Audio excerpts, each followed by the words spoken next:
News that affects profitability and decisions made on your farm or ranch happens around the clock and around the world. You don't have to wait until an appointed news time to get the big story. AgView.net is a site committed to bringing you the news important to you. Compared with other sites that give you every story they can find and leave you to sort it out, AgView.net has people with real-world agriculture experience that separates the wheat from the chaff to give you the stories and interviews that matter most to you. AgView.net. We're at the Nebraska Cattlemen annual meeting in Kearney, joined now by Dave McCracken from Friend, who is the president-elect of the Nebraska Cattlemen. Dave, a convention time, a chance to talk about different policies, gather together, and also hear some very informative speakers. And I understand friends from Canada were here. That's correct. Yeah, we had Dave Solverson. He's the president of the Cattlemen Association in Canada. And then we also had their chief executive officer, Mr. Masserwald. We've got a really close relationship with the Canadian cattlemen. I was up there last summer to the Calgary Stampede, and we had a meeting up there with them. We also get along really good with the government of Canada. In fact, the attaché from Minneapolis paid part of my way up there. We really enjoy them. They're pretty much like Nebraska Cattlemen. They're just a little farther north.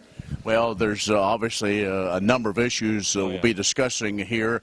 Canada, cool, those type of things, second checkoff. So you got your work cut out the next couple of days. Those are two of the big things we're going to be talking about. MCOOL's been a long, drawn-out process. They're currently in the last of the appeals. They informed us last night that as soon as that last appeal is rejected, that they will probably be putting some rather heavy tariffs on a lot of Nebraska products, including corn, ethanol, cattle, hogs, and several other things. So that's a really big item with them. We feed between 250 and 300,000 Canadian cattle in Nebraska every year, so it's a really important thing for us. Go ahead. Well, and then on the other thing, the new checkoff, that's pretty new. A lot of people aren't familiar with that. Of course, we don't support that because it's pretty much government controlled, and we'd like to have more grassroots control.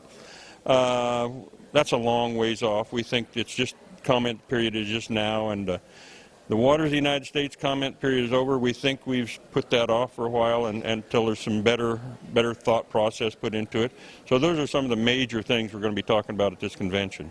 Also, we'll have a big crowd. You'll hear from Governor Heineman, who you've also had a great relationship with the governor over his time with the cattlemen. Yeah, Governor Heineman has been really good for agriculture in the state, and Governor-elect Ricketts is also going to be here tonight for our banquet, and he's doing a lot of research into ag. He's listening to us, and when he's appointing his staff, we're really happy, and we think he's going to do a great job for us in following Governor Heineman's footsteps. So. Well, we're hearing 2014, of course, a record year. 2015 may be another good year for the cow-calf people, but in the big picture, you know, that is exactly. As the incoming president, one guy called me. He says, "I'm not going to vote for you because I never made as much money as I did with the past president." So it'll be interesting to see. I think we'll be able to maintain this year fairly close. I mean, there'll be some ups and downs, as there always is, but I don't think with the numbers we have, there'll be a big drop-off. I'm hoping so anyway. Jeff Rudolph wrapping up his year as president. What's it like to work with him? How's the year gone? Year's gone fabulous. Jeff's got a wonderful sense of humor, a very thoughtful person. He and I are quite different in our makeup, but we really got along well, and I wish him well. He's a good operator, and I think in good times and bad, their operation will do well. All right, Dave. Well, there's a number of other issues we could talk about. We'll get that chance over the next year. So, again, congratulations and good luck at this meeting, and we'll talk to you down the road. Thank you very much. I appreciate it. Thanks. Dave McCracken from Friend, the president-elect of the Nebraska Cattlemen, at his annual meeting here in Kearney. For AgView, I'm Ken Rogers.